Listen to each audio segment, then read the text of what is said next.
Every profitable trader has one thing in common. They've made mistakes, learned from them, and changed the way they trade. The same has been true for me. There are 5 things I stopped doing with expert advisors that made a huge difference to my results. In this video, I'll show you each one and explain why they could be holding you back too. And I'll share one more bonus tip that can really accelerate your returns. Now, the first and one of the most common that I see is blindly trusting reviews. So let's take a look at this EA that I randomly found on the MQL5 marketplace, and it's called Grid Girl EA. Now, I haven't traded this EA, I haven't tested it, so I really don't know how good it is or how it trades exactly. But what I want to show you is that you'll see that it's got a very high rating and it is a free EA. Now, when we look at the reviews, you'll see that there are a number of reviews here. All of them are quite high. This one is low, but the rest of them basically are all 5-star. However, when you look at the front page again, what you'll see is that the developer has actually put a message here saying, leave a review and contact me via MQL5 message to receive exclusive set files. So they are basically prompting you to give them a good review in order to get the set files. So by leaving a review, they will give you set files, but you don't really know if that review is based on real results or if they simply want the set file. And actually a little bit further down, what you'll see is that right here, for a full support, please leave a review. Obviously, the higher the review,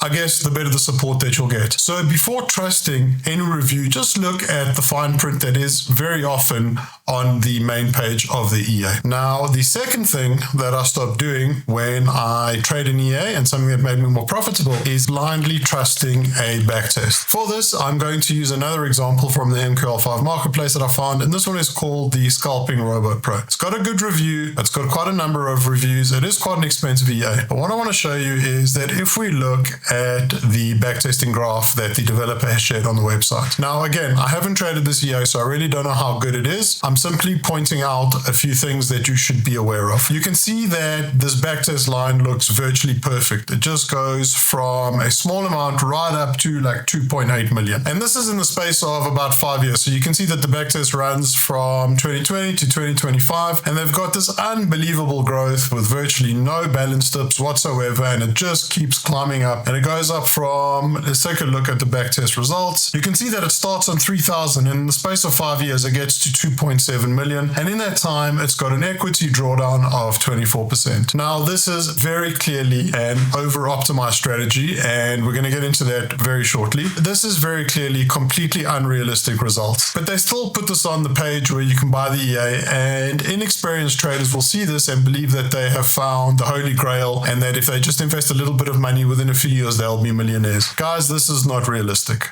All right, a backtest that looks like this is very, very obviously over-optimized. Now, that brings me to point number 3, which is the over-optimization. One of the things that I stopped doing was trying to get the most perfect equity and balance line on a backtest by changing settings, optimizing the EA, when in reality, what happens is when you do that, more often than not, the EA will fail quite quickly when it starts trading in real market conditions. If you're not familiar with what optimization or over-optimization is in the context of trading, let me show you on a platform what I mean. So this is one of the platforms that I have running here. Now, whenever you want to test an EA on the MetaTrader platform, it's quite easy to do. You'll just right click on the EA, you'll go to test, and you'll see that here you can put in the various settings. So it'll be the symbol, it'll be the time frame, the time that you are backtesting it on. But also what you have here is you have an option of optimization.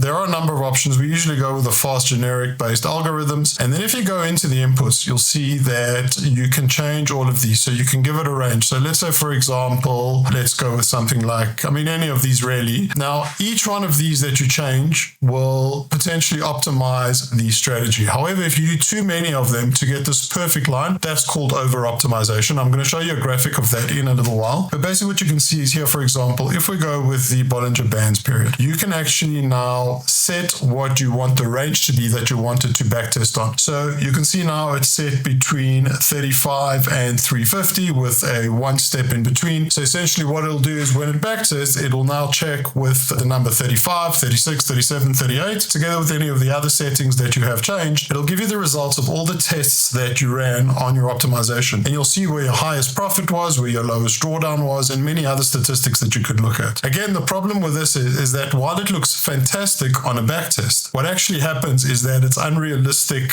settings. So when you place it into real market conditions, it simply doesn't work. And more often than not, In fact, virtually all of the time, you will end up blowing your account or at least going to a very big drawdown, because getting it to look perfect on the backtest does not mean that it will continue to trade the way it looked on the backtest in real trading. Now let me show you what a over-optimized backtest looks like compared to a regular backtest, or the kind of backtest that you expect to see on an EA that is more robust. So let's take a look at the over-optimized first, and this is just some videos that I created for you guys prior to recording. It's just a simulation of what the equity line would look like on an over-optimized backtest. You can see that much like what we saw in the image earlier, it just goes up and up and up and up, and it just has this incredible growth with no real dips, with no real drawdowns. Again, completely unrealistic, and this is just not how EAs or robots or the market trades. Okay, if we're going to look at what I would consider a more balanced backtest, and again, this is just a visual representation. If we look at some markets, what you can see is that we have these equity and balance dips, sometimes bigger, sometimes smaller. This is more similar to what we would see on something like a breakout strategy or an EA with a very specific stop loss and take profit. That's why we have both balance and equity dips and growth, whereas on a grid or a martingale system, what you're more likely to see is something that looks like this. I'll run it for you, and what you can see is that our balance line kind of continues to go up, but the equity dips, and that's because in a grid or a martingale system, what happens is that you have these trades that open continuously until there is a recovery. So your equity might go down while it's waiting to recover, and then when it does recover, it actually posts a balance profit. So the equity is the money that you have that is tied up in your trades, and the balance is your actual capital, the money that you have in your trading account. And I'll show you this in a live example a little bit later in the video. Now, before we move on to number 4, please do me a favor. Please check if you've subscribed. Your support allows us to keep testing EAs and providing you with valuable information and real and transparent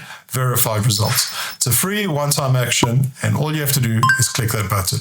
Thank you. Now, the 4th lesson that I have learned is that you have to set up the right size account for the EA and the asset that you are going to be trading. Very often we see guys, and I get this question in the comments almost every day, is what EA can I trade with a $100 account or a $200 account? And the reality is that while some EAs will perform very well on smaller accounts for a certain period of time, there is a point, especially with grid systems, where it's going to go into a recovery sequence and you're going to run out of margin because either the account is too small or the entry lots are too big. So as it opens more and more recovery trades, your margin in the account gets smaller and smaller. And what happens is eventually you'll get a stop out, or the broker will close all of your trades on a loss because you simply don't have the required margin to continue with that recovery sequence. Now, let me show you what I mean in a real example. And I'm going to show you with one of our accounts where we are running the Dark Kronos. Now, the Dark Kronos has got a recommended minimum starting balance, I believe, of $1,000. And you can see that we've been trading it on a $200 account. Now, it has done very well, to be fair. It's doing about almost 9% a month, but you can see that we had a max floating loss of almost 75%. An EA that is making 8% a month is going to be inherently risky, okay? And the reason it's making 8% in this account is because it is a small account. So if we look at the track record and we look at the chart, what you can see is that it was doing quite well. We had a relatively small drawdown here. It did recover from that. Then we made a withdrawal, and then shortly after withdrawal, we went into this massive drawdown here. Now, this account has recovered and it actually has posted a profit since then. But if we're trading with a bigger starting lot size, so if we look at the terminal, let's take a look at the close trades that we've got in this particular account. Okay, you'll see that it starts with 0.01, then we've got 0.03, 0.05, and then there was another sequence of trades here, which is 0.01, 0.02. But what you can see is that this is a grid type of system. Now, it's not exactly a martingale. This is using a lot sum, but you can see that it does go up to 0.04 here. Now, if our starting lot size in this account was 0.02 and it applied the same grid logic, this account would have blown because we would have run out of margin. Now, as it happened, we did get pretty close, but the account did recover. Now, let's look at the chart again. And again, with 8.6% per month and a 75%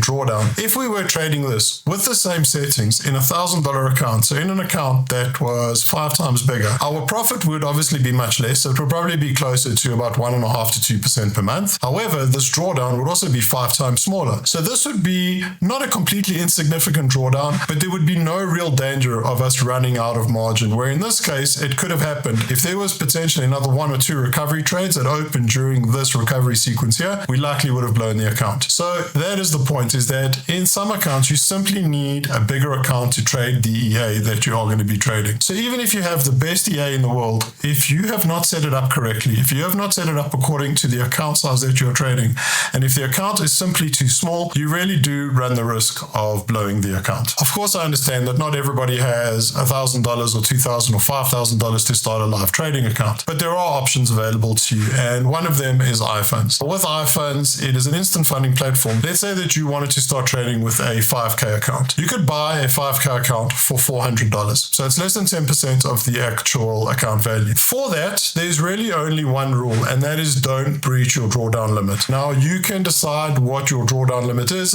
and that will determine what your profit split is. If you have an EA that you've been trading for a while, or demo trading for a while, and you can see that it's got a very low drawdown, you could put that to 6, in which case you would get 80% of the profit split. However, what we prefer to do with all of our iFunds accounts, and we've got quite a lot of them, if you want to have a look at them, I'll link to them down below in the description, but we generally keep this on 10%. So we want to always give ourselves a bigger buffer in terms of the drawdown, and we're very happy to take a 50% split. The nice thing with iFunds is that you can withdraw your money whenever you want to, right? So it's not that you have to reach a certain target before you can withdraw. You can withdraw your money or your profits as soon as they're available in the account. It's very quick and it's very easy. And the other thing is that with the drawdown, this is actually a static drawdown. In the case of the 5K account with a 10% drawdown, as long as you keep your account above $4,500 at all times of equity, you're safe. So as your account grows bigger and bigger, you effectively get more and more of a drawdown threshold if you're not withdrawing regularly. So if your account gets bigger in terms of the capital in your account, so too does your drawdown, and that gives you a little bit of a buffer. Even if you get to a point where you have a 12 or a 13% drawdown, if your account stays above 4,500 in this case, you're safe. There's nothing to worry about. You can trade any strategy and any EA, and we've been trading with iPhones for a very long time. We've never had any issues with withdrawals, and we are very happy to continue opening more and more accounts with them. And this is a great option if you have an EA or if you want to trade a larger account, but you don't necessarily have the capital available, and you have an EA or a strategy that you know can stick within those drawdown limits. Now, this brings me to number 5. And number 5 is don't just rely on one type of account or one type of trading. So if you are going to start an iFunds account, for example, what you could do is just withdraw the profits whenever you have them, and then at a later time, you can put that into a live account, for example. So you're not just relying on one type of trading. You need to diversify. If you look at some of our trading results, and I'm going to look on the Algo trading space for that, if we go to results and funded trading, and I'll just do it according to the broker, you'll see that we have funded accounts with iFunds. We have with a number of other companies, including Darwin X0 and trading.com. So diversification, not only in the EAs and the assets that you trade, but also in the platforms that you're trading with and the type of trading that you're doing, whether it be funded or live trading or a combination, is also very critical. Don't always just rely on one thing and assume that it's going to work forever. You don't know what tomorrow is going to bring, and it's always best to diversify as much as possible. This doesn't happen overnight. This is a process, and it does take time. We've been doing this for many years, and it took us a long time to reach this point. But the best time to start is now. And you can see that we have loads of funded accounts, and we also have a lot of live trading accounts that have been trading for quite a long time. And that's basically how we do it. We just reinvest all of our profits into more robots and more trading accounts and share our results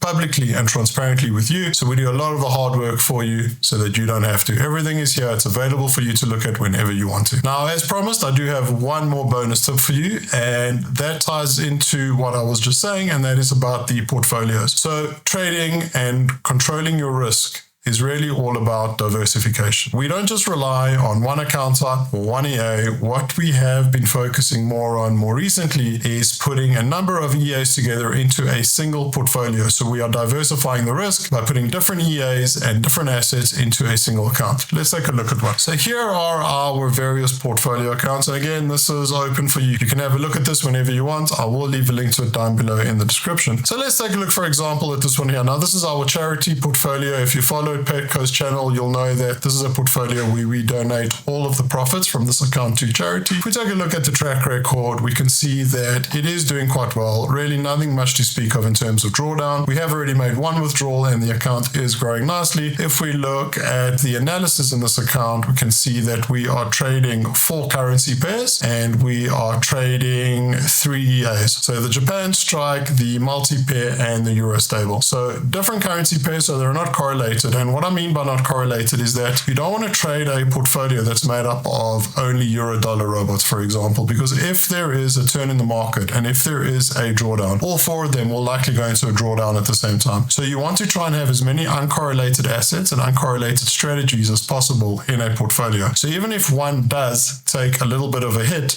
it doesn't necessarily affect the other ones, and the result is that it doesn't affect your account very negatively. Another thing to point out on portfolios is that we actually trade the EAs with lower risk. Because we are trading more EAs, we can actually lower the risk. Now, the profit does go down slightly, which isn't a problem because we have a number of EAs trading, so cumulatively the profit is still higher. But what it does mean is that, again, because of the correlation or the non-correlation issue, if there is a drawdown, it is actually much lower than if you were trading this on its own with the same risk in a smaller account. We can take a look at another portfolio quickly before we finish up the video. We can take a quick look at the Gold Reaper portfolio as well. So again, if we look at the track record, you'll see that this account is doing quite well. This is not a grid martingale system at all, so that's why we see these balance and equity dips, but the account grows, it's growing nicely. This account is doing about 6% a month, and you can see that we've had a very, very low drawdown of 5.56%. If we look at the analytics in this account, you'll see that we are trading a number of strategies. Most of them are profitable, one is negative, but this is exactly what I was trying to explain to you earlier, is that even though this one strategy is negative, it hasn't really affected the overall performance of the entire portfolio very negatively. However, if you were trading only this strategy in a live account or even in a funded account, your account would be negative at this point. But by combining it with other strategies that are profitable, this loss doesn't adversely affect the account. As you saw, the drawdown in this account is only 5.5%. So those are the 5 or rather 6 lessons that took me years to learn, and they've made a much bigger difference than any single EA ever has. If one of them made you think differently about your own trading, please let me know in the comments. Links to iFunds and all of the verified results are in the description below. If you'd like to learn more about iFunds and an EA we're trading in one of those accounts, check out this video here. As always, thanks for watching, trade safe, and I'll see you soon.